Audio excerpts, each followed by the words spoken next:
그 다음 사항은 뭐냐면 성삼일 들어갑니다. 이제 성삼일에 대한 이해가 중요한데, 성삼일은 성목요일이 있죠.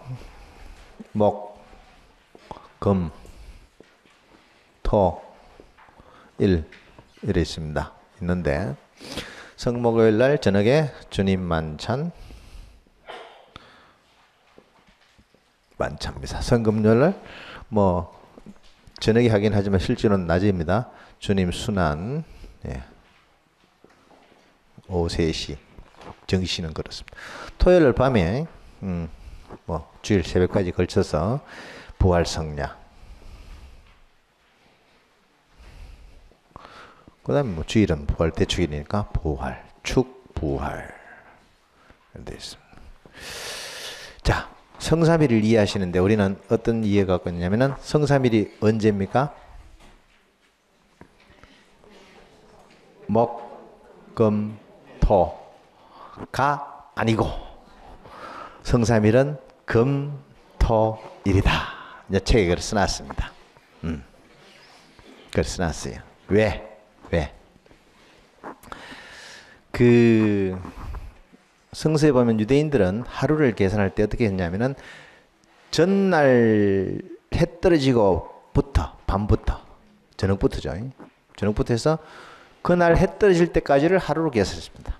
그래서 전날 저녁에 전야라는 것이 생긴 이유가 거기에 있습니다. 전야. 그러니까 이 주님 만찬은 성금요일의 시작일 뿐입니다. 즉 성삼일의 시작입니다. 그러니까 주님 만찬 미사를 하고 나면은 성체를 모셔놓죠. 순환감실로 갑니다. 그러니까 이게 성삼일의 시작입니다. 성금요일까지 쭉. 예절이 없어요. 따지고 보면 주님 순환 예절은 미사가 아닙니다. 365일 중에 미사 없는 유일한 날입니다. 요것도 따지고 보면은 그 순환의 예식에 대한 신심 행사, 뭐 예수님께서 걸어가셨던 그 골고타 언덕길, 그걸 이제 순례하면서 십자가의 길 같은 기도를 했습니다. 말씀도 읽고 했던 그것이 전례에 들어왔을 뿐입니다. 그러니까 이날은 전례가 없었어요. 없고 토요일 날도 냅다 아무것도 없습니다. 그리고 부활성야는 말 그대로 전야제입니다. 그러니까 이거는 부활 대축일의 전야제고, 주님 만찬은 성삼일의 시작이고, 그래서 본래의 성삼일은 금, 토, 일입니다. 그러면은 금요일 날 아무것도 없고 대단식의 날입니다. 성토요일도 대단식의 날입니다. 그런 이야기가 여기 나와 있습니다. 성토요일 해갖고는 예절이 없다라고 써놨습니다. 단지 부활성야는 시간상 토요일 밤이지만 예절은 부활 대축일의 예절이다 하는 얘기입니다. 이해가 되시죠? 그래서 중요한 것은 뭐냐면 성삼일에 갖고 있는 금토일의 이 대목, 금요일 날 금육단식의 날이죠. 토요일도 오전에 낮 시간은 충분히 성금요일에 버금가는 대단식의 날입니다. 그래서 그런 분위기가 이어질 수 있으면 좋죠. 좋은데 조심해야 할 거는 뭐냐면은 이때 이제 오후나 이럴 때 토요일 오후에 뭡니까? 세례식도 하거나 뭐 예절을 하죠. 그래서 요거는 뭐 어느 정도까지 괜찮은데 오전 시간이나 이럴 때에도 감실이 비어 있고 하는 그런 것들, 또는 순환 감실이 계속 지속되지, 순환 감실은 순환 예절 끝나면 안 가죠. 안 가는데 감실에 모셔놓기도 하고 하는데, 이 비어 있는 이런 공백의 시간을 이렇게 충분히 우리가 조금 표현을 할 수 있으면 좋습니다. 그래서 아침 일찍부터 와가지고 뭐 부활 성야 준비한다고 뭐 찌끄벅찌하고 그래 하지 말라고 되어 있습니다.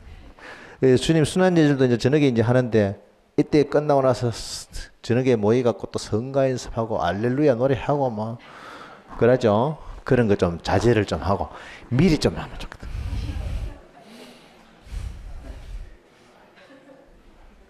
그러니까 우리가 자신을 좀 비우는 그런 그 시간들 있죠. 채우기 위해서는 비워야 됩니다. 그죠?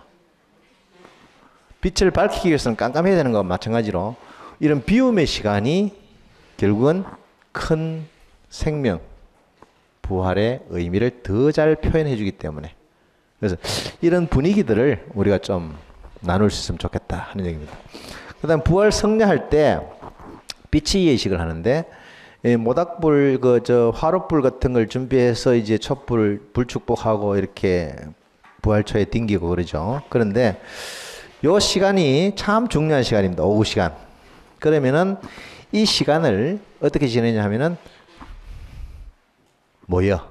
신자들이 모여가지고 오후 좀 준비하기 전 시간이죠. 이렇게 모여가지고 이야기들을 나누면서 불을 피우고, 해는 떨어지면서 불 피우고 모닥불 피워놓고 이야기들 나오고, 사순시기 동안 어떻게 살아왔는가 얘기들 좀 하고, 그죠? 오손도손. 이게 굉장히 중요한 부분인데, 왜냐하면은 빛에 대한 새로운 희망을 나누는 시간입니다. 그런 걸 하는데. 그러면은 이 모닥불 피워놓고 이렇게 얘기하고 공동체가 함께 살아왔던 시간을 이야기하고 했던 그 숯불에서부터 불을 가져다가 빛의 예식을 하고, 그러면 이 준비가 굉장히 자연스러워집니다. 마당 넓은 성당에서는 충분히 가능합니다. 이거 시골 본당. 농담 아니에요. 시골이 좋은 이유가 그거 있습니다. 이거 한참 늦게 해도 돼요. 해 뜨기 전까지만 하면 되니까. 진짜 아주 좋아요. 한식 아시죠? 한식날 뭡니까? 찬밥 먹죠. 또 하나 뭡니까? 아궁이 청소하는 날. 요즘 우리 아궁이 없습니다. 없는데 옛날에는 1년 내도록 아궁이 불이 있었는데 한식날 청소를 싹 합니다. 불을 꺼요. 끄고 쇠불을 댕깁니다. 아시죠? 몰랐어요? 아하, 우리 어릴 때는 연탄불 꺼져도 난리 났는데, 그때는 이제 연탄으로 바뀌었으니까 도예지 살면서도 그랬는데, 초대교회 때부터 이 사순식을 살 때 그래 살았습니다. 우리 마치 한식날하고 똑같은 삶을 살았어요. 뭐냐면은 사순절 시작할 때 하기 전에 빵을 잔뜩 구워놔요. 구워놓고 불 꺼봅니다. 불 꺼요. 그러면은 늦겨울, 초봄, 꽃샘추위 쌀랑쌀랑한 이런 날씨 아닙니까? 그죠? 2월, 3월 이럴 때. 그러면은 식사는 뭘 합니까? 식은 빵과 물만 먹고. 그 다음에 뭐 합니까? 싸늘한 방에서 자고. 방이라 해봐야 그냥 뻔하죠 뭐. 불기 없는 방에서 잡니다. 불기 없는 그 실내 온도. 그 다음에 음식을 데워 먹거나 이런 거 뭐 하죠? 찬 음식에다가 이제 찬 그 실내 잠자리 이러면서 사순시기를 지냈습니다. 그다음 불로서 뭐 할 수 있는 뭐 좀 밤에는 또 깜깜하고 그죠? 불을 안 밝혔으니까. 사순시기 때는 불 자체가 없었습니다. 숯불. 그 사람들도 이래 불을 360을 갖고 있었는데 사순시기 때는 껐습니다. 끄고 그다음에 어떻게 되냐면은 사순시기 다 지나고 나서 부활 성야하고 나서 이 축복받은 불 있죠. 여기서 불씨들을 다 챙겨 갖고 갔어요. 새불, 새봄, 새생명. 그것과 또 한 해를 또 살았어요. 그 불씨 갖고. 그래서 부활시기 때 예절 중에 보면은 부활시기 내도록 촛불을 그 부활초를 켜놓는 데가 있습니다. 원래는 이거 켜놨어요. 낮에도 켜놓고 밤에도 예절이 없어도 켜놓고 원래의 모습입니다. 그게. 근데 요즘은 우리가 어떻게 합니까? 예절 끝나면 확 꺼부죠. 그래서 좀 오랫동안 켜놓을 수 있어요. 부활초 뭐 50일 동안 아무리 본당에 미사마가 많고 해도 이 1m 넘는 이 초가 요만큼밖에 안 딸죠. 예? 요거밖에 안 따라요. 그럼 남는 초 왜 합니까? 예. 아침부터 저녁까지 켜놔도 아무 상관없습니다. 성당 지키는 사람 있으면. 그러니까 거기서 불을 땡겨갔다는 의미입니다. 부활 시기는 항상 그렇게 그 불을 이용하는 그 불로부터 자신들의 삶, 생활, 생명뿐만 아니라 삶 전체를 여기서 가져왔다는 얘기입니다. 그 의미가 여기서 우리는 찾아볼 수 있어야 된다 하는 얘기입니다. 단순히 빛은 예식하고 깜깜한데 깜깜한 데서 빛을 빛이 저렇구나. 근데 사실 부활 성자가 모든 전야제의 모태라 그럽니다.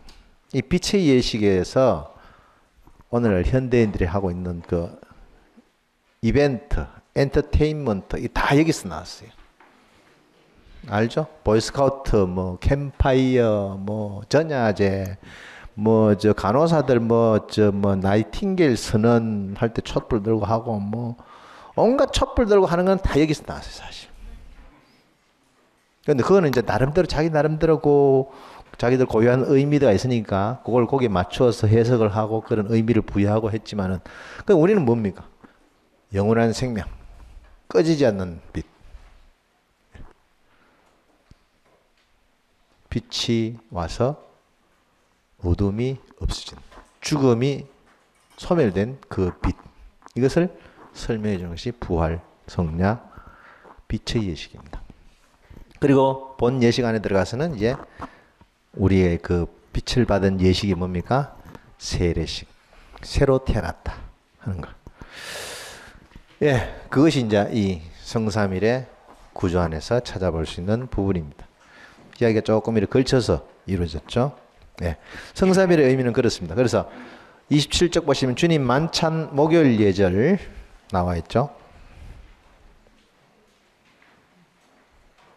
예, 그런 이야기가 성삼일의 의미와 준비에 설명이 되어 있고 28쪽 성목요일 전례 유래 해서 29쪽 보시면 주님 만찬 미사 전례가 있습니다. 만찬은 잔치입니다. 그렇기 때문에 그 만찬에서 잔치의 성격을 좀 잘 드러낼 수 있도록 해야 됩니다. 두 번째로는 그 만찬 미사에서 이야기하고자 하는 것은 사랑의 계명의 본보기. 예수님은 사랑이시다.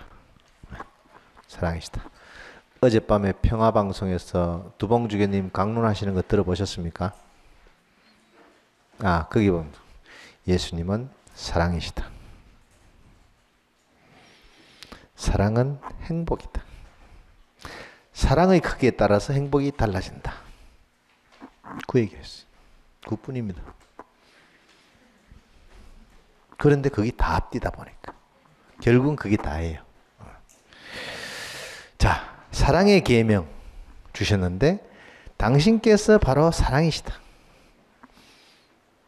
그리고 당신이 주실 수 있는 최대의 사랑을 주셨기 때문에 예수님이 가장 최고 행복하신 분이시다 하는 얘기입니다. 가장 복되신 분이시다. 그래서 우리가 예수님하고 같이 하면은 예수님을 닮아가면은 우리도 최고의 사랑을, 행복을 누릴 수 있게 된다 하는 얘기입니다. 그거는 우리가 갖고 있는, 우리가 실천하는 사랑의 크기에 달려있다. 그 본보기가 예수님이시다. 발 씻김 예식입니다. 성목일. 그래서 굉장히 중요한 부분으로 자리 잡고 있는 내용이죠. 그리고 이제 미사 끝나고 이제 순환감실로 가시는데 순환의 시작. 자, 그 사랑에는 크나큰 시련과 고통이 수반된다는 의미를 설명하기도 합니다. 그리고 이 순환의 시작을 통해서 성체 조배를 우리는 그날 저녁에 합니다. 예. 성목요일 만찬 미사 때 이렇게 하는 예절을 보면 앞에는 굉장히 장황하고 그렇죠. 장황합니다. 대행광송도 하고 종도 치고 오르간도 연주하고 그렇습니다. 어떤 의미에서는 이 성삼위를 시작하면서 우리의 삶이 사실은 이 순환의 어떤 그 대단식이죠. 대단식에 들어가기 전에 우리가 살고 있는 그 모습은 어떤 것인가, 교회가 추구하는 것이 어떤 것인가 하는 것을 평상시 모습대로 그대로 보여주고, 근데 주님 만찬 미사 때 하는 거 보면은 사순식이 예절을 하고 좀 다르죠. 하고, 그리고 대단식에 성삼일의 시간들을 상대적으로 대조해서 보여주는 것이다. 이렇게 얘기할 수 있겠습니다.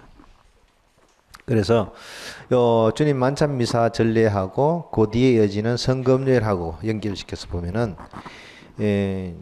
그 대행광송 때 대행광송 하고 나서 부활성야 대행광송 할 때까지는 주님 만찬 미사 때 대행광송 하죠. 그리고 부활성야 때 대행광송을 합니다. 요거 할 때까지 요 사이에는 뭐 오르간 잘 안 쳤죠. 네? 그런 전통이 있는데 아세요? 그렇게 합니까? 그래서 이건 좋은 전통은 뭐 가질 수 있으면 좋고, 근데 타종 문제하고 오르간 반주 문제하고는 조금 다른 이야기이기 때문에 종을 치지 않는다 이렇게 책에는 나와 있습니다. 그러면은 종 안 치는 건 종은 안 쳐야죠, 당연히. 뭐 요즘은 성당에 종이 없습니다. 안에 바깥에 종 없고 안에 종 조만한 거 이거 뭐밖에 없는 거 뭐 안 치면 안 치도 상관없고. 근데 오르간 반주 문제는 필요에 따라서는 조금 할 수 있습니다. 이 만찬 미사나 순환 예절이나 부활 성야나 다 할 수 있습니다. 반주. 그러니까 대행광송 했는데 성체 성간이 뭐 봉헌 성간이 이런 거 뭐 미사곡이니 이런 거 그렇다고 무반주로 하기에는 좀 그러면은 하면 됩니다. 반주 없이 신자들이 못 따라 한다 해도 됩니다. 장황하게 안 하면 되겠죠. 적당한 선에서. 순환 예절 하는데 음을 잘 못 잡고 한다든지 그래도 없이 하면 뭐 더 분위기는 좋겠죠. 그 다음에 이제 부활성야 때 독서 쭉 하고 저 구약 독서 7개, 9개 하는데 대행광송 할 때까지 독서 하는데 독서하고 반주 없이 그냥 화답송하고 이래 하기가 어려울 수 있습니다. 그러면은 반주는 해도 됩니다. 하세요. 특히 삼독수 후에 이제 이집트 병사들을 물리치고 탈출하는 극적인 이야기 나오잖아요. 그런 거 할 때는 아주 신나는 반주 해도 됩니다.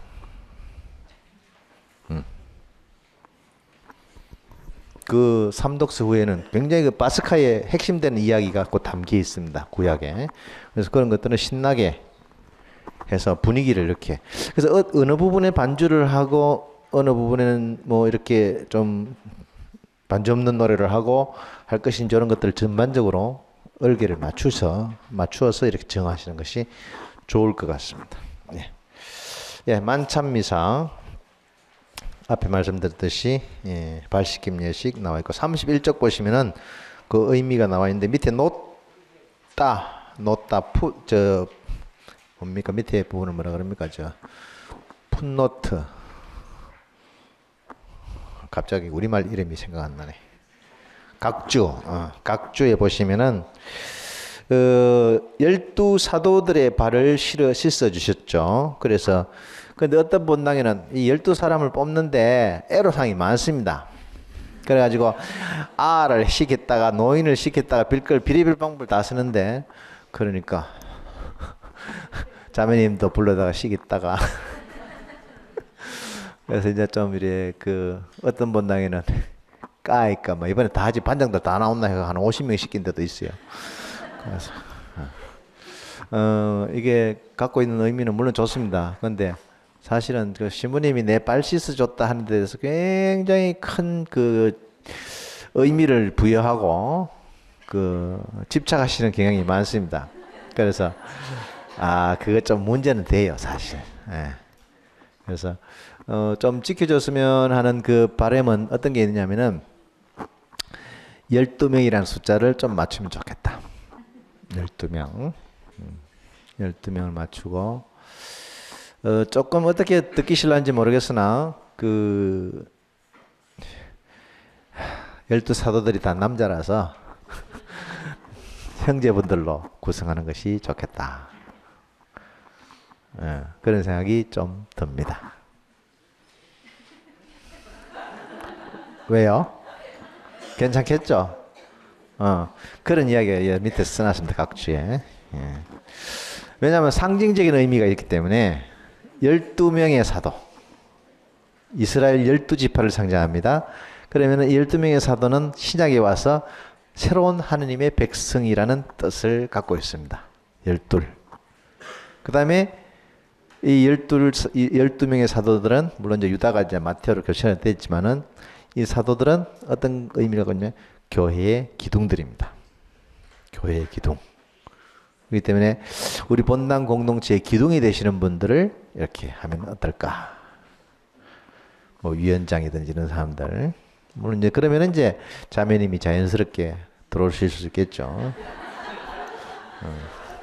뭐 그렇게 현대적인 해석을 하면 되니까 요즘 뭐 총회장님도 뭐 자매님 하시는 데도 있는데. 그래 하면 좀 무난할 것 같아요. 예를 들어서 단체 뭐 어느 회 가면 그 회장님 자매님인데 그러면 그걸 부르다가 어떻게 시킬까 막 가면 어느 단체는 부르고 어느는 안 부르고 이러면 참 그것도 애매모호합니다. 그래서 그런 건 우리 교우분들이 뭘 하셔야 되냐면은 시무님한테 부담을 드리면 안 됩니다. 절대로 부담 주면 안 됩니다. 그 참 힘든 부분입니다. 예. 그래서 주님 만찬 목요일 저녁 미사는 그렇게 준비물에 대해서는 쭉 나와 있고, 그 34쪽 보시면은 준비물에 보면은 그 발씻김 예식에 대한 그 내용이 나와 있는데, 잠깐 봅시다. 예. 그거는 뒤에 얘기하도록 하겠습니다. 예, 35쪽 보시면은 미사 시작하기 전에 감실을 온전히 비워라는 말이 나옵니다. 감실. 그런데 뭐 감실에 성체가 남아 있잖아요. 흔히 일반적으로 남아 있습니다. 남아 있는데 이걸 어떻게 비우느냐? 이 성체를 갖다가 순환 감실에 미리 갖다 놓으라는 얘기인가? 그것도 아닙니다. 하여튼 비우라는데 비울 수 있으면 비우라는 얘기입니다. 그게 본래의 모습이니까.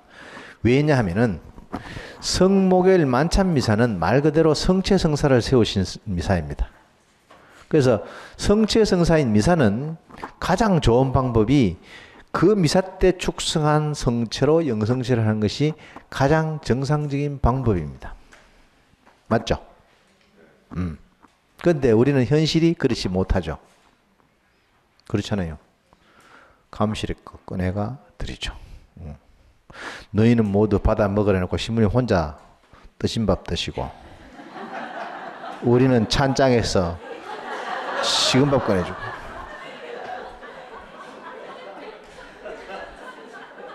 그렇잖아요. 받아 마시라 놓고 당신 혼자 다 잡숫고 음식 끝에 마음 상하면 오래 갑니다. 그래서 그 미사의 의미는 가능한 한 그 미사에 축성한 성체로 영성체 할 수 있도록 본당에서 조금 불편할 수 있어요. 그런데 그거 조금 조절하시면 잘할 수 있어요.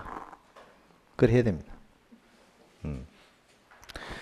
그 다음에 뭐 영성체 이런 거 하다 보면은 뒤에 이렇게 뭐 성체가 모자라 가지고 잠깐만 기다리세요. 한두 사람 쫓아가서 감실에 가서 꺼내오죠. 얼마 걸립니까? 한 10초? 근데 이 한두 사람은 서 있으면요. 혼자서 온갖 생각 다 합니다. 있어 본 경험 있습니까? 한 10명쯤 되면 좀 낫지. 한두 명 같으면 내가 뭘 잘못했는가. 이게 뭐냐면은 굉장히 중요한 건데 음식이기 때문에 그렇습니다. 음식이기 때문에 의식주에 해당되는 것은 우리 인간 생존, 존재와 관련되는 제일 중요한 부분이기 때문에 그렇습니다. 그래서 이런 말을 하죠. 만들지 않고 짓는 것이 의식주에 해당됩니다. 밥을 짓는다죠. 밥을 만든다 안 합니다. 옷을 만드는 것이 아니라 짓습니다. 집을 짓습니다. 짓는다는 것은 만드는 것하고 개념이 달라요. 아니, 존재를 세우는 부분입니다. 그래서 굉장히 중요한 부분에 해당되기 때문에 이 성체성사와 관련되는, 즉 미사에서 성찬례, 영성체 뭐 이런 거 있죠. 이 부분에 있을 만큼은 말 그대로 실질적으로 음식 끝에 마음 상하는 일이 없도록 해야 됩니다. 그러니까 제병 준비하는 거라든지 포도주라든지 물이라든지 이런 거 있죠. 챙기는 거, 그다음에 봉헌하는 거, 뭐 이런 것들 다 꼼꼼하게 잘 챙겨가지고 해야 됩니다. 우리 집에 손님 초대해 놔놓고 음식 모자라가 먹은 동 만동 뭐 이런 일이 벌어지면 섭섭하죠. 아무리 초대를 잘했어도. 그래서 그런 것들을 우리가 잘할 수 있도록 해야 됩니다. 저쪽에 시골에서 음식 끝에 마음 상해가지고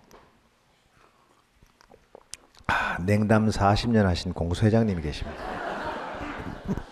본당에 잔치, 대축일 잔치가 있어가 이제 갔는데 나무가 나래래 있는데 전부 다 바쁜 거예요. 잔치 준비하고 뭐 항상. 근데 어느 누구도 지나가면서 그 회장님 보고 아이고 회장님 저 식사로 가입시다. 당신이 보신탕을 그래 좋아하는데 오늘 개도 잡고 좋았는데 그래도 회장님 앞시고 이렇게 폼을 이렇게 잡고 있는데 아무도 자기한테 그런 얘기 해준 사람이 없어요. 뭐 상황이 그렇다는 얘기겠죠. 그런데 당신 혼자 생각하게 내가 이렇게 참 내를 생각해주는 사람도 없고 나한테 밥 먹자 하는 사람도 하나 없고 삐져가지고 그날 이후로 냉담 40년은 병자성사 받을 때 병자성사 받고 그래.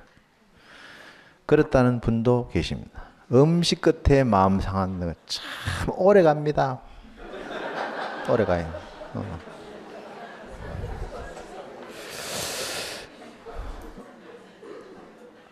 그런데 실제로 그런 일이 일어나기 때문에 우리가 좀 그래서 이 감실을 비운다라는 것은 옛날에 지금은 감실의 목적이 뭐냐면은 1번 비상용 성체입니다.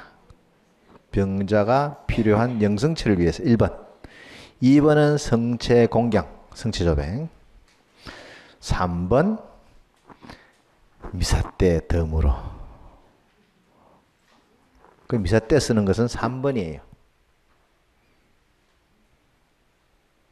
그런데 우리는 그것이 제일 많이 써먹고 있죠. 별로 좋은 방법은 아닙니다. 음식을 사가지고 장을 볼 때 마트에 가서 많이 사가지고 냉장고에 꽉 넣어놓고 필요할 때 꺼내 먹는 거. 신선한 음식은 아닙니다. 맞죠? 우리가 지금 성체성사를 그렇게 지금 하고 있다는 얘기죠. 별로 좋은 방법은 아닙니다. 그래서 옛날에 이 감실은 밖에 성체 공경 때문에 나오기 전에 어디 있었냐면 제2방 안에 있었습니다. 감실이. 그때는 성체 보관실이라고 그랬습니다. 성체 보관하는 공간이었는데 그래서 그 공간에는 진짜 말 그대로 성체 공경하기 전이었으니까 그런 거 유행하기 전이었으니까 병자를 위해서 모셔놨습니다. 그러니까 그 미사 때 어떻게 했냐면 모인 사람들 같이 이렇게 빵과 포도주를 나누어 먹고 마신 다음에 부제들이 남은 빵을 들고 저 주변을 함께 못하는 사람들 찾아다니면서 나눠줬습니다. 못 온 사람들, 병자들이라는 사람들. 그게 이제 말하자면은 병자 영성체의 기원이기도 하고 교회가 갖고 있는 말하자면 나눔의 표상이기도 합니다. 그러니까 자신이 받은 은혜에 따라 자신이 이렇게 봉헌할 물건을 빵과 포도주를 갖고 와서 봉헌을 하고 축성을 받고 그것을 이제 함께 모인 공동체가 나누었죠. 그것은 공동체라고 합니다. 이걸 코이노니아.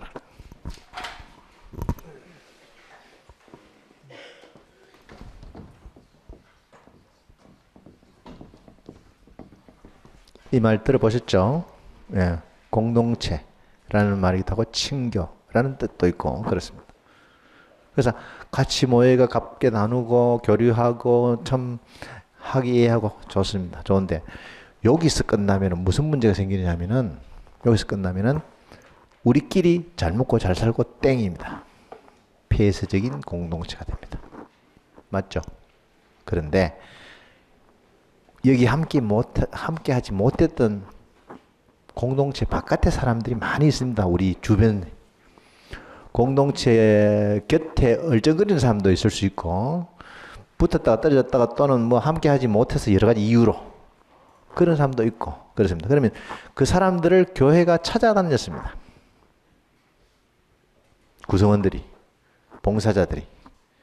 그러니까 병자 방문을 간다든지 찾아가서 레조다는 데에 가서 그 뭐 소공동체도 마찬가지겠지만은 가서 기도해주고 이야기 나눠주고 방문하고 도움 필요하면 도와주고 이런 것들을 뭐라고 하냐면 말 그대로 봉사입니다. 봉사.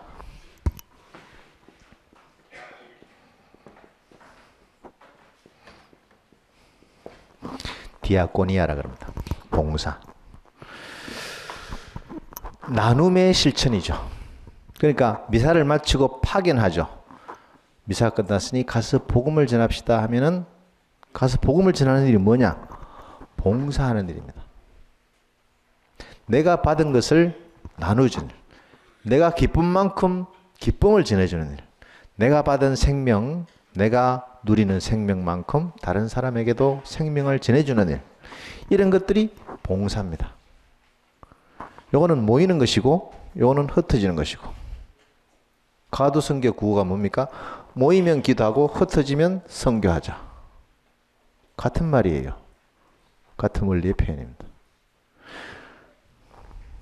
세탁기 돌리면은 빨래가 가운데로 모이죠.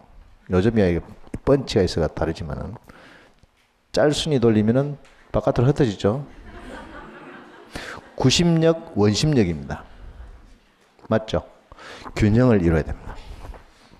성당에 열심히 나오고 기도 열심히 하는데 바깥에 나가고 봉사하는 사람들 있죠. 성당에는 안 나오고 자기는 봉사 열심히 하는 사람이 있습니다. 온갖 일이란 일은 다 하는 사람이 있어요. 균형이 안 이루어지는 거죠. 균형을 이루어야 한다 하는 얘기입니다. 그게 나눔입니다. 성체성사는 바로 그런 의미를 갖고 있다 하는 얘기입니다. 그래서 옛날에 감실이 성당에 이렇게 빛이 되기 전에 그 제2방에 있었는데 거기에 성체를 남은 성체는 다 모셔라 하는 얘기입니다. 모셔두었다는 얘기입니다. 감실을 비우는 이유는 바로 뭡니까? 성체성사가 이루어지는 그 기원이 되었던 만찬미사 그 자리에서는 그날 미사에 축성된 성체로 다 영성체를 해라는 소리예요. 그래서 이걸 어떻게 하면 좋을까? 비우라는데. 그래서 습관적으로 이때에는 감실의 성체를 꺼내서 영성체 주는 일이 없도록 해야 되죠. 어떻게 하면 날짜를 적당히 맞춰가지고 수요일까지 해서 성체를 거의 다 줄이세요. 완전히 없애지는 마시고. 지문이 잘 의논하면 조정돼요. 그죠? 고주일부터 쭉 해갖고. 그래 놓고, 그 다음 조금만 남겨놓고, 조배도 해야 되고, 뭐, 병자가 생길 수도 있으니까. 그렇게 하고, 그 다음에 이 목요일 날은 금요일 거까지 곱절로 준비해야 되죠.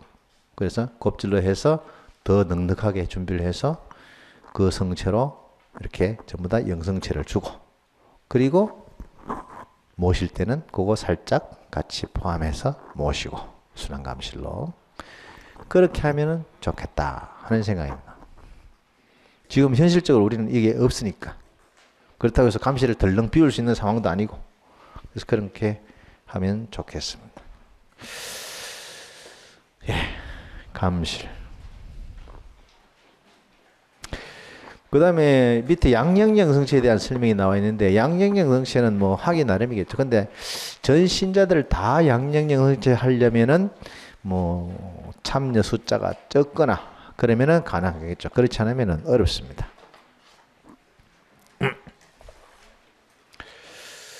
이것도 양령령 성체를 일정한 사람만 시켜주는 것도 좀 문제가 되겠죠.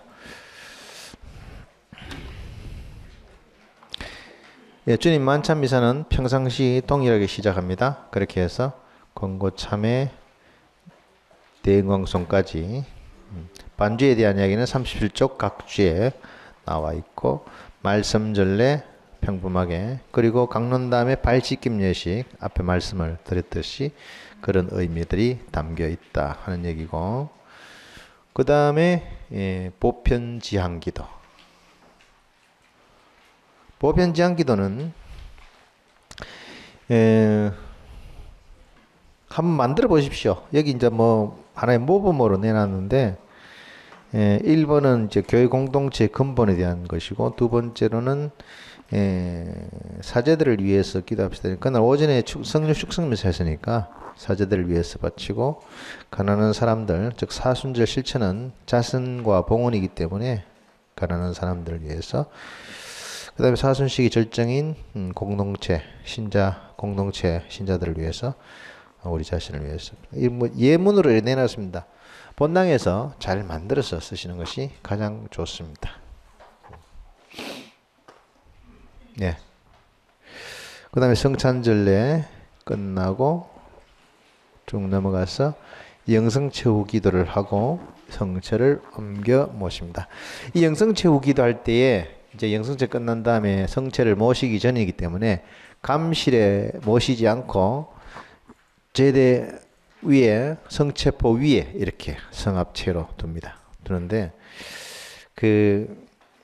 둔 채로 영성체후 기도를 하고 모십니다. 모시는데 성합 모실 때, 순환감실을 모시는 성합에 이 베일이 덮여 있습니까? 다 덮여 있죠. 요즘은 그거 없습니다. 잘 안 쓰는데, 전통적으로 볼 때에 베일을 쓰는 것이 좋겠다는 생각이 듭니다. 왜냐하면은 성합이 뚜껑만 있는데, 모실 때도 그렇고 조금 더 이렇게 뭡니까? 상포처럼 생겼고 가운데 구멍이 나서 뚜껑 손잡이가 끼울 수 있도록 그렇게 돼 있죠. 그런 걸 만들 수 있으면 만들어서 쓰세요. 좋습니다. 분위기가 확실히 달라요. 성함만 덜렁 이렇게 뭐 시부님께서 이제 뭐 까빠 하시고 그죠? 하지만은 그래도 너무 좀 예수님이 없어 보여. 그런 게 있습니다. 때깔이라는 게 있는데 이제 이미지가 좀 그랬습니다. 그래서 요즘 옛날에 이제 그거 있었는데 요즘은 그냥 성합하고 이렇게 나오니까 그냥 그대로 씁니다. 써서 그런데 조금 신비감을 더 준다 그럴까, 좀 더 이렇게 감출 필요가 있을 것 같아요. 순환감실, 성체께 대한. 그래서 우리가 뭐 늘 평소에 보던 물론 평소에는 그냥 쓰시더라도 요때만큼은 좀 그런 베일을 만들어서 쓰시는 것이 좋겠다 하는 생각이 듭니다. 성체를 옮겨 모시고, 그 다음에 성체 행렬할 때, 순환감실까지 갈 때에 행렬에 어떤 참여하는 신자분들 뭐 뒤에 따라 나오기도 하겠죠. 그런 이동 문제를 좀 1, 2, 3번, 1, 2번 두 가지 케이스로 나는데, 신자들이 성체를 따라 순환감실을 이동하는 양식이 있고, 신자들이 성당에 남고 사제가 순환감실 갔다 다 모시고 돌아올 때까지 기다리는 양식이 있고 있는데, 이 기다리는 경우에는 신자들이 침묵 속에 조용히 서서 기다릴 수 있도록 할 필요가 있습니다. 기다리는 것도 예절입니다. 그럼 이제 시부님이 봉사자들하고 같이 이제 끝나고 모셔놓고 이제 돌아오셨겠죠. 오시면서 차근차근하게 이제 제대법 벗기고 뭐 십자가 가리고 철수할 거 철수하고 정리하고 합니다. 그러면은 신자들은 가만히 이렇게 지켜보기만 하면 됩니다. 그거 보는 것도 묵상이고 예절입니다. 그러니까 이거 할 때에 소란스럽게 어이 베드로씨 이거 잡당기라 이렇게 소란하게 하지 마시고 미리 약속된 방식대로 차분하게 염하는 거 보셨죠? 염할 때 무슨 말합니까? 안 하죠. 마치 그런 분위기예요. 염사가 척척 알아서 이렇게 순서대로 그냥 하는 겁니다. 그런 방식처럼 보여요. 이래 보시면은. 그래 예수님이 지금 죽으셨구나. 돌아가셨구나. 하는 것을 이렇게 보는. 평소에 그렇게 아름다운 보가 덮여있던 제대가 홀로당 벗겨지고 십자가 가려지고 있는 십자가 철수시키고 뭐 그렇게 합니다. 그래서 이렇게 보는 거. 이런 것들은 신자들한테 미리 공지가 잘 돼야 되겠죠. 안 그러면 끝났는가 하고 설레설레 집에 갈 수도 있으니까 그런 것들을 잘 하시면 좋겠습니다. 예, 가릴 수 있는 십자가는 가리는 것이 좋고 큰 십자가 보통 가리기 어려우면 시설을 해야 되니까 그런 건 미리 좀 가리는 것도 필요합니다. 그다음에 순환 금요일, 예, 금요일은 앞에서 미리 말씀들을 좀 드렸습니다. 그래서 47쪽 보시면은 성금요일의 의미, 그 예식의 유래에 대해서 잘 설명이 되어 있습니다. 예.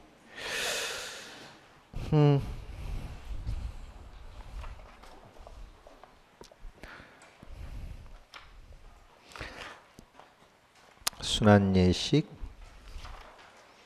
해설 54쪽을 보시면은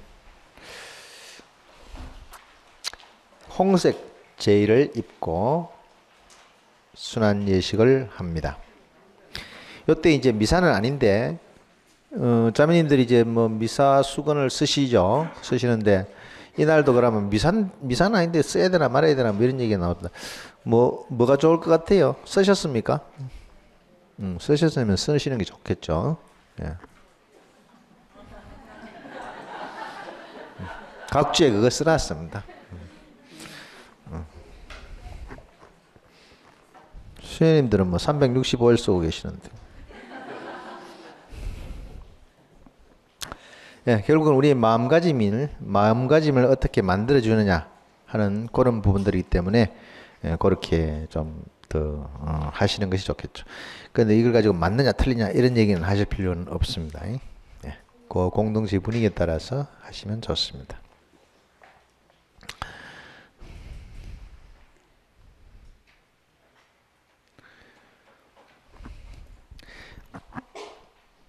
예, 56쪽 보시면은 순환복음에 예, 장절이 적히지 않았습니다. 예, 그건 넘으시면 되겠죠. 요한복음 18장 1절에서 19절.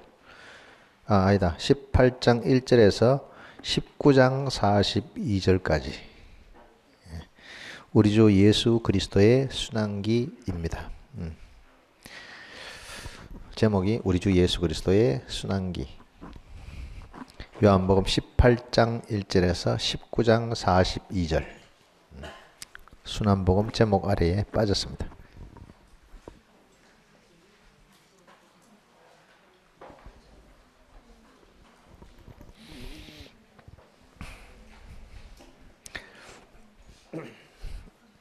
예, 순환복음 후에 강론 보편지향기도 내용들이 나와 있죠. 보편지향기도는 사제가 주도해서 하는 보편지향기도입니다.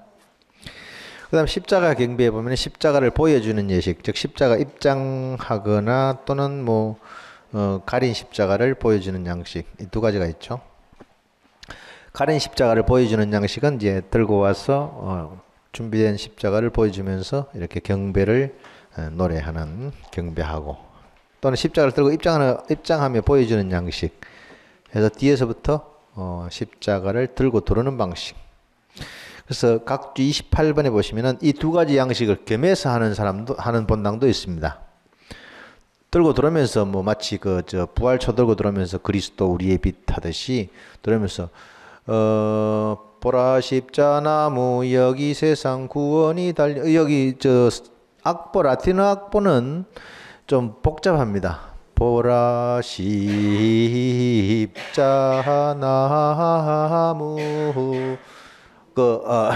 잘 안 되죠. 그래서 잘 되는 걸로 해도 되죠. 보라 십자나무 여기 세상 구원이 달렸네. 어서 가서 경배하세 모두 와서 경배하세 하고 저라고 뭐 이렇게 간단한 뭐 가락을 만들어서 쓰셔도 될 것 같습니다. 예, 두 가지를 합쳐서 할 수도 있겠고 그거는 본당회를 하든 뭐 방식이나 전통 뭐 등등. 예. 그다음에 십자가 경배와 헌금. 헌금은 뭐 예루살렘 성전 복구를 위한 헌금이죠. 그 십자가를 보여주는 예식 다음에 경배를 하는데 초 옆에 있고 그렇죠. 양 옆에 초 있고 그런데 주로 십자가를 누가 들고 있습니까? 세워둡니까? 받침대에다가 뭐 제대나 또는 대를 만들어서 그죠? 그러네. 근데 많은 교구에서는 들고 있던데 신부님 들고 계시거나 봉사자가 들고 있거나 어떤 거는 이제 크니까 이렇게 양편에서 이렇게 복사가 이래 양팔을 이렇게 들고 이래 받쳐서 들고 있습니다. 그러면 기원처라고 가고 그렇게 하는 데도 있고 뭐 방식은 여러 가지 있겠죠. 근데 요거 경배를 하는 동안에 신부님은 이제 먼저 경배하시고 이제 이렇게 예를 들면은 이제 자리에 가시는데 서 계시는 것이 더 좋겠다 하는 생각이 듭니다. 아 진짜 어디 가서 보니까 그렇게 해요. 신부님이 서 계세요. 같이 공동 집전하는 신부님들도 다 서 계셨어요. 경배가 다 끝날 때까지. 그러니까 그게 경배에 대한 도리예요. 보니까. 그 예절이 맞겠더라고. 나는 절 했으니까 나는 여기가 좀 앉아서 쉬고 있을게. 이게 아니더라. 신자들도 마찬가지예요. 경배를 다 하고 자기 자리에 가 서 있어요. 뒤죠. 뒤입니다. 순환복음 이럴 때까지 서 있었지. 근데 좀 서 있어도 돼. 십자가의 길은 좀 서서 해야 돼.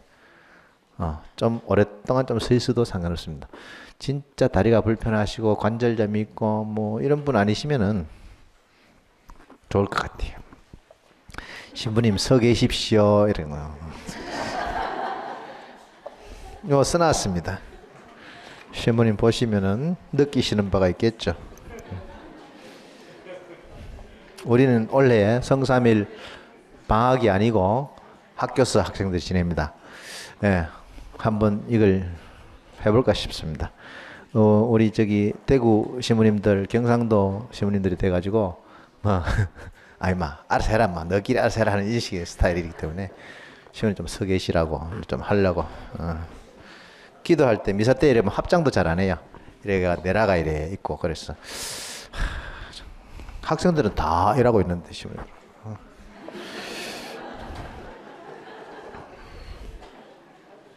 예. 그 다음에 이제 영성체. 영성체는 준비하는 단계가 보면은 조금 이렇게 미리 좀 챙겨야 되겠죠. 제대포도 깔고 해야 되니까. 그래서 봉사자가 많으면은 한 팀은 제대 챙기고 한 팀은 신부님 따라가서 이렇게 성체를 모셔오고 초를 들고 와서 그렇게 하는 방법도 있고, 그렇지 않으면은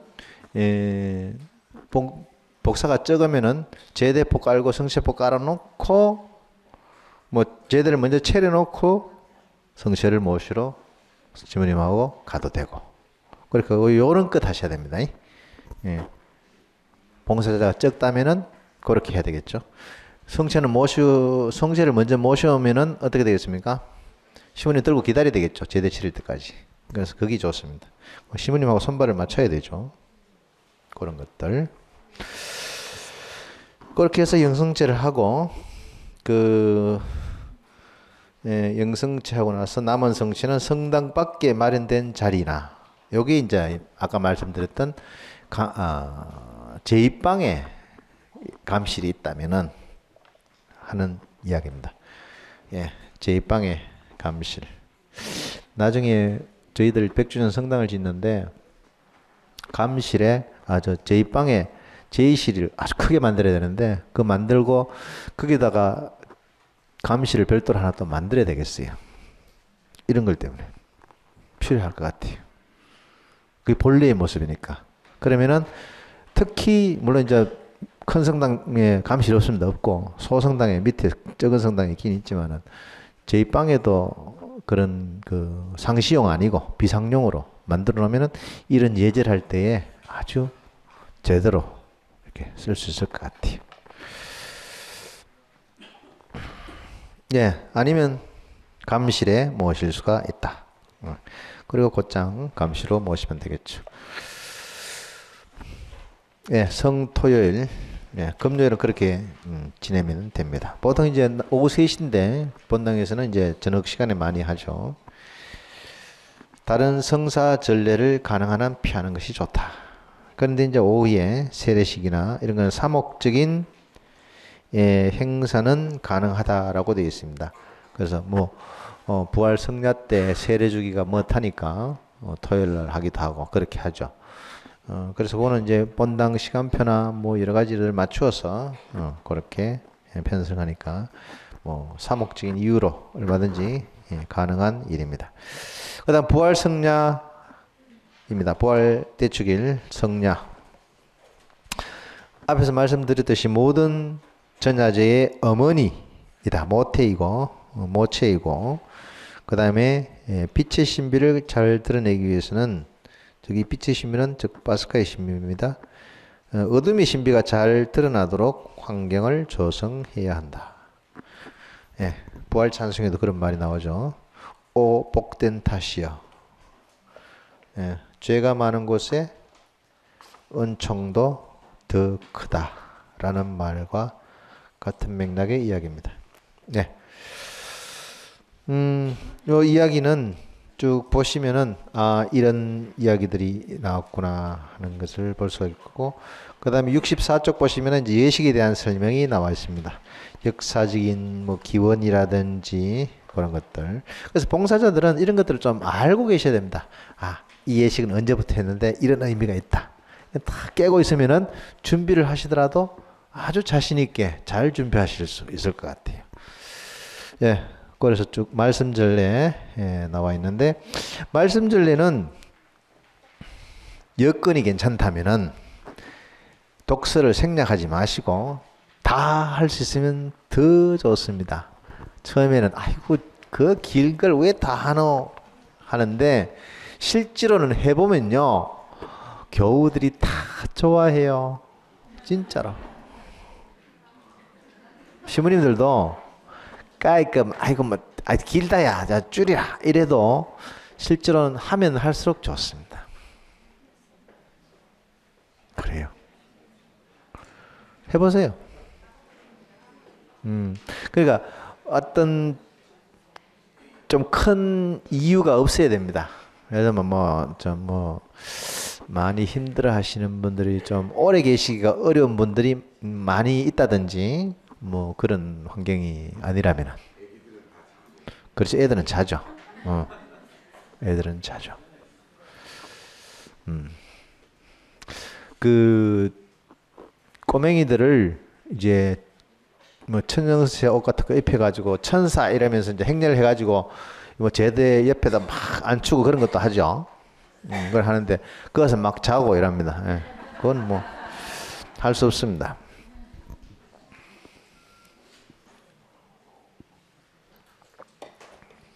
그 다음에 세례전례, 세례예식.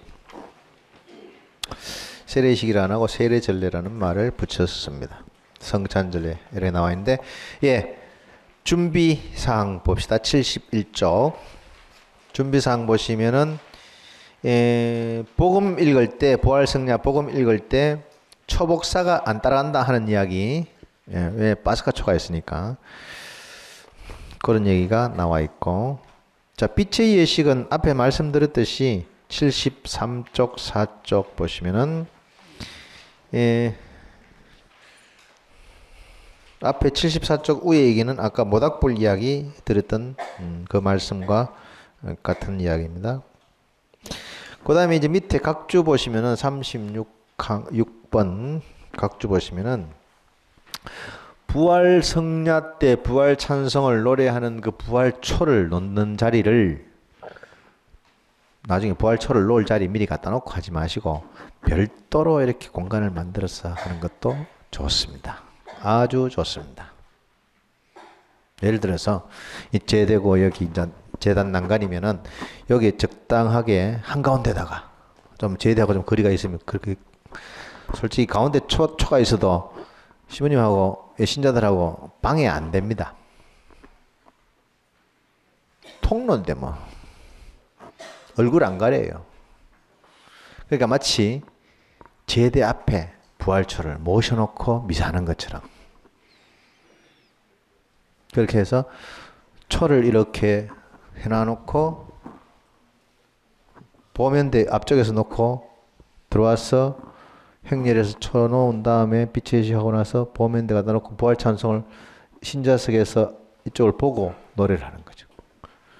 그래 하는 그 쉬운 미사전랭간 책 보면 책 표지에 나와 있습니다. 그 사진이 분도회에서 하는 그 모습을 보입니다.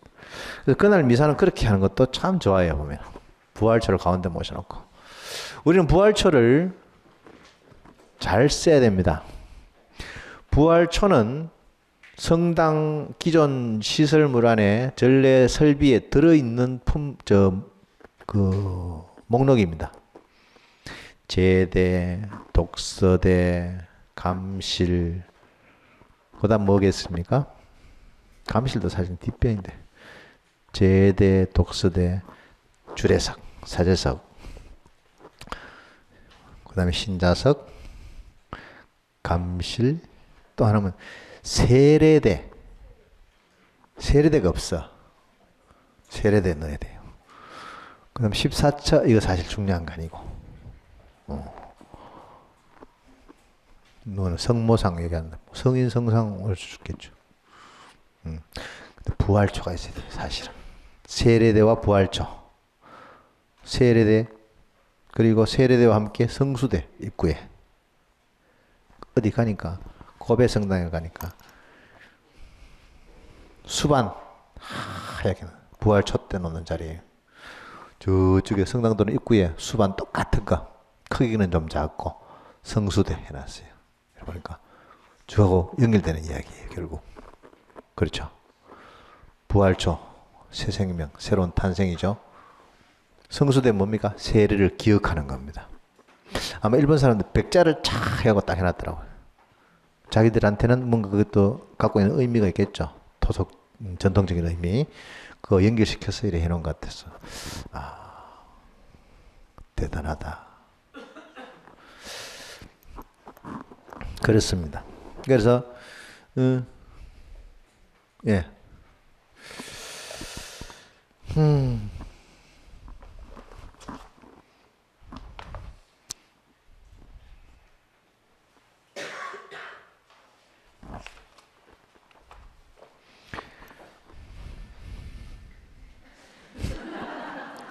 아, 정쳤다고요? 예. 예.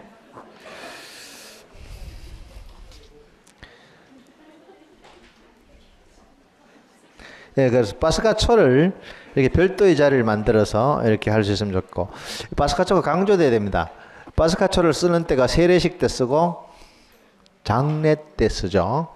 그 우리 장례 때 쓰면 어떤 게 있냐면 그 시신 옆에 이렇게 여러 가지 촛불을 놓죠. 그거는 사실은 확대된 것이고, 파스카초는 어디 놓느냐 하면은 보통 제대 옆이나 독서대 평상시 놓는 자리에다 이렇게 놓는데, 그렇게 하지 말고, 고인 옆에 머리맡에 가는 게 사실은 좋습니다. 그래서 이게 보통 이렇게 놓으니까 뭐 머리가 이쪽이니 저쪽이니 이렇게 해서 하고 그래서 그 초를 놓기가 어중간하죠. 좌석 뭐 빼고 뭐 이러는데 우리도 시신을 옆으로 놓으면 어떨까 이런 생각이 들어요. 미국식으로. 그럼 머리가 저쪽이니 이쪽이니 안 따져도 안 되겠나? 의자 안 빼도 되고 부활초 옆에 놓기 좋고 머리맡에. 그럼 이 딱 앞에 뭐 꽂을 저 여러 가지 촛불 안 놔도 되고. 미국은 이제 옆으로 놓는 이유가 관을 열고 얼굴을 보여주는 거죠. 우리는 그런 거 안 하니까. 그래도 옆으로 놓고 앞에 뭐 사진 있고 이러면 되지 뭐. 그것도 괜찮겠다. 한 번씩 해보세요.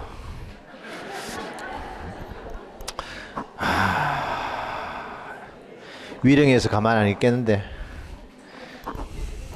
예. 하여튼 부활초가 잘 드러나는 강조되는 그런 예절 구성 배치 그리고 부활 시기에도 마찬가지입니다. 아까 말씀드렸듯이 뭐 아침부터 종일 켜놔도 되고 아침 미사 때 켜놨다 저녁 미사 때 끝나고 꺼도 되고 예. 어느 본당은 그렇게 하는 본당도 있긴 있습니다. 예, 불축복 파스카 초 준비 예, 그렇게 해서 예. 보시면 이거는 뭐 크게 문제되는 거 없고 다 잘 아시는 부분이고 그 다음에 이제 그 신자들한테 촛불 튕겨줄 때 봉사자들이 준비를 잘 해야 됩니다. 초심지를 어떻게 하고 몇 명이서 어디 가서 붙주고 왜냐하면은 하는데 옆에 또 주세요 이러면은 딴 줄을 못 시켜주죠. 그래서 어떻게 배치를 하고 확인한 대로 그렇게 시행할 수 있도록 그렇게 해야 됩니다. 그래서 서두르지 말아야 되는데 우리나라 사람은 좀 서두르는 경향이 있습니다. 뭐 하면은 뭐 빨리 하면은 이게 뭐 시간이 단축되는가 싶은데 실제로는 그렇지는 않습니다. 차근차근하게 해서 시간을 이렇게 해도 큰 문제는 없습니다. 불켜는 순서하고 다 나와 있습니다. 예.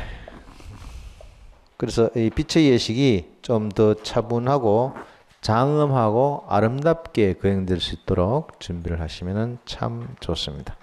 예, 말씀 전에는 아까 말씀드렸듯이 가능한 한 좀 여유 있게 하시고 그 다음에 세례 전례 대행광송할 때 불 켜는 거 등등 쭉 나와 있고 87쪽 넘어가시면은 예, 세례 전례는 세례수를 축복하는 경우, 성수를 축복하는 경우 이 두 가지가 나와 있습니다. 그러니까 세례식이 있거나 또는 며칠 후에 가까운 시기에 세례받을 사람이 있어서 세례수를 축복할 경우 뭐 좀 드물죠. 근데 이날 보통 세례를 잘 안 하는데 할 때 요 순서대로 하면 되는 것이고 그 다음에 세례 서약 갱신을 하는데 여기 91쪽 보시면은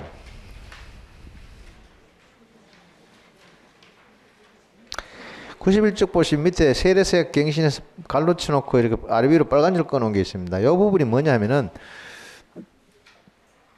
세례하는 사람이 있을 때에 세례서약 갱신을 이때 기존 신자들도 같이 해버린다는 얘기입니다.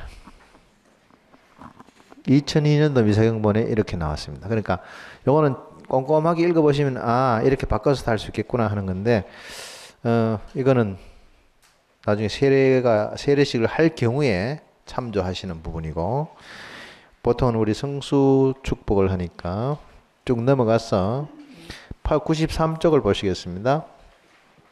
93쪽 보시면 성수를 축복하는 경우인데 이 성수를 축복해서 간단하죠. 물축복입니다. 94쪽 하시고 그리고 세례서약 갱신하고 그렇습니다. 그리고 95쪽에 보시면은 저 끊어버리는 그 세례서약 갱신 텍스트가 두 가지가 나와 있는데 여기 또는 다음 양식을 사용할 수 있다 가운데 보시면은 있는데 여기 이제 끊어버립니까 하는 석줄하고 밑에 끊어버립니까 석줄하고 요거를 바꿔 쓸 수 있다 하는 얘기입니다. 밑에 걸 쓰거나 위에 걸 쓰거나 석줄만 교체되는 것이지 밑에 뭐 신앙 고백까지 믿습니다까지 교체하는 건 아니고 요거 줄을 중간에 이렇게 꺼주시면 됩니다. 그래서 간단합니다. 물 축복하고 세례세약 갱신, 촛불 켜주고 세례세약 갱신하고, 그리고 뒤로 넘어가서 96쪽 보시면은 성수를 뿌려주고, 성수를 뿌려준다. 그런데 세례수를 축복했으면은 세례수를 뿌려주라고 되어 있습니다. 세례수를 축복했는데 성수 그러면 새로 축복해야 되나, 뭐 저 있는 거 꺼내 와야 되나, 뭐 이런 세례수를 뿌려주면 됩니다. 그래서 우익으로 써놨습니다. 세례수를 뿌린다. 세례수약 세례수를 축복했으면 세례수를 뿌리고, 성수를 축복했으면 성수를 뿌린다. 그다음 물 뿌릴 때 좀 팍팍 좀 뿌리면 좋겠다 하는 얘기입니다. 진짜 물이 닿아야 됩니다. 닿아야 좀 차온데 물을 좀 닿아 보면은 그 물 뿌리는 것이 보입니다. 이래 그 성수채 관리 잘 하셔야 됩니다. 구멍이 나 있고 안에 속에 빈 구 속에 스펀지가 들어 있습니다. 근데 성수에 이렇게 그 소금이 요즘 안 넣기도 하지만 그래도 이 성수채 녹이 납니다. 구멍이 막히고 이래가지고 뭐 안에 이렇게 그 구리녹 같은 게 생기는데, 그런 것 때문에 이래 해도 물이 잘 안 빠져요. 그래서 깔끔하게 좀 청소도 하고 해야 됩니다. 이래 뿌려도 안 가요, 물이. 그래서 어디 수도원 가니까 이만한 거.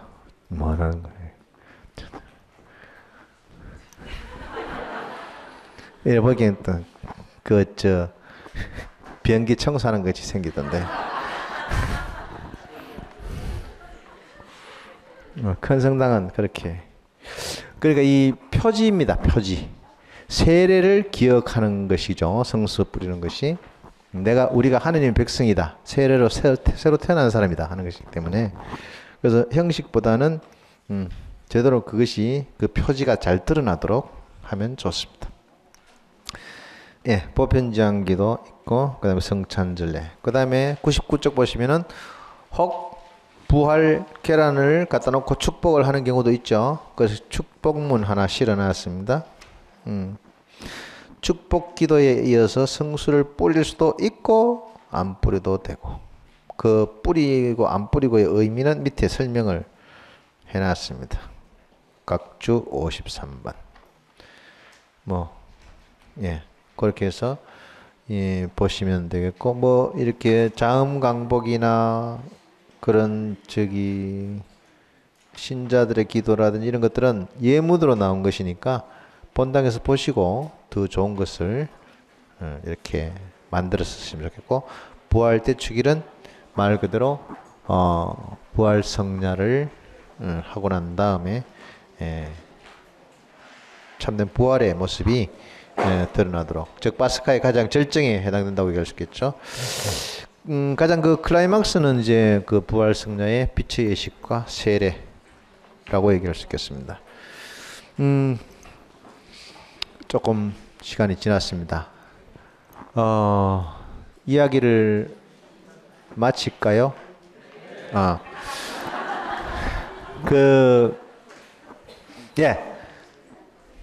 은총 가득한 사순식이 되시고 성주간 성삼일 준비 잘 하셔서 기쁜 부활 되시기 바랍니다. 마치겠습니다.